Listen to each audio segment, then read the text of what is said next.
2023년 8월 15일 화요일 매일 성경 큐티 진퇴양난의 선지자 예레미야 20장 7절에서 18절입니다.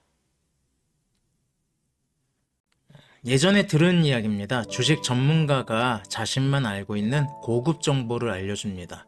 자신도 큰 돈을 투자한다고 확실하다고 얘기합니다. 그 말에 설득이 되어서 자신이 그동안 모아둔 저축 그리고 대출까지 받아서 투자를 했습니다. 투자를 마치고 행복한 꿈을 꿨습니다. 집은 한 40평으로 사야지. 이번 기회에 차도 바꿔야겠다. 사랑하는 아내, 그래, 프라다 가방 하나 사줘야겠다. 그리고 안 입고 온 김부장 면전에 자신에게 사표 던지고 나와야지. 그렇게 행복한 꿈에 젖어 있었습니다. 그런데 자신이 투자한 그것이 작전주라는 소식을 듣게 됩니다. 저는 주식 쪽을 잘 몰라서 모르는데 아마 사기와 같은 거라고 이야기를 해주더라고요. 그래서 작전주로 인해서 그는 자신이 그동안 모은 모든 저축을 날리고 또 대출까지 받았기 때문에 빚만 가득하게 되었습니다. 자신에게 고급 정보랍시고 잘못된 정보를 알려준 주식 전문가가 너무도 원망스러웠다고 합니다. 이 사건으로 인해서 이혼 위기까지 있었습니다. 지금은 다행히 그 위기를 잘 이겨내고 착실하게 살아가고 있습니다. 아마 얘기한 사람이 주식 전문가니까 믿었을 겁니다. 그도 많은 투자를 할 거라고 했으니 더욱 믿음이 갔을 겁니다. 하지만 잘 되지 않았을 때 그 사람의 말은 소용이 없었습니다. 그 상황에서 그 주식 전문가는 아무 도움이 되지 않았습니다. 예레미야는 오늘 아마 하나님을 그렇게 느꼈던 것 같습니다. 예레미야는 분명하게 하나님의 신탁을 받았습니다. 어떤 형태인지 알 수 없으나 그는 또렷하게 하나님의 음성을 들었습니다.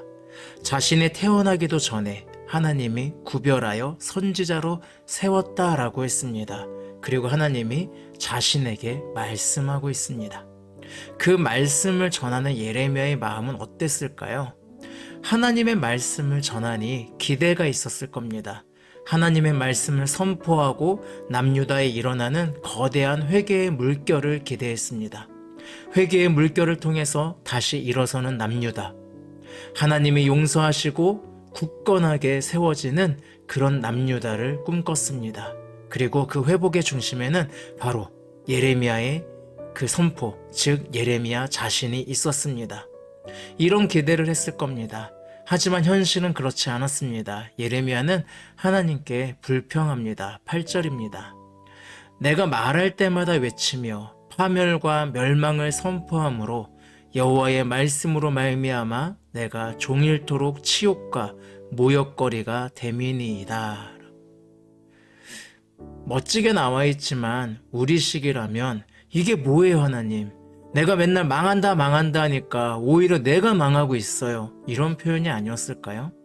얼마나 마음이 상했으면 예레미야는 9절에서 내가 다시는 여호와를 선포하지 아니하며 그의 이름으로 말하지 아니하리라 라고 결심했었다라고 이야기합니다. 물론 이 바로 다음에 또 전하지 않자니 내 마음이 부글부글 끓어서 안전할 수가 없습니다 라고까지도 얘기합니다. 하나님의 뜻대로 했는데 그 말씀을 전했는데 감금당하고 모욕당합니다. 예레미야는 그런 자신이 바로 마골 미사빕, 즉 어제 바스울이라고 하는 선지자에게 네 이름을 마골 미사빕, 사면초가 사방에서 오는 두려움과 같이 바꿀 거야. 그렇게 했는데 지금 자신의 신세가 그렇다라고 이야기합니다. 사방에서 나를 공격해서 내가 두렵습니다 라고 이야기합니다. 심지어 10절에 의하면 친한 친구들도 예레미야가 망하기를 바랬다라고 이야기하고 있습니다. 하나님의 말씀을 선포했는데 오히려 거짓 선지자라고 욕을 먹는 예레미야의 그 마음을 오늘 본문에서 느낄 수 있습니다. 제 추측으로 예레미야는 우울증이 온 것 같습니다. 14절과 18절을 보면 마치 욥이 하나님을 원망하던 모습을 연상케 합니다. 예레미야는 자신이 태어나지 말았어야 한다라고 이야기합니다. 왜 내가 태어나서 이런 수모를 당해야 되는가? 내가 잘못 살아서, 내가 악하게 살아서 그렇다면 차라리 억울하진 않을 텐데 하나님의 말씀을 전했는데 왜 이런 수모를 당해야 하지? 내가 태어나지 않았다면, 내가 선지자가 아니었다면 이런 일 없었을 텐데 이렇게 이야기하고 있습니다. 네, 그렇습니다. 하나님의 뜻을 향해서 나아가는 것이 항상 장밋빛은 아닙니다. 우리는 하나님의 말씀을 따르면 장밋빛 인생이 펼쳐질 것으로 생각합니다. 저도 서울에서 강릉에 올 때 분명히 말씀을 받고 왔습니다.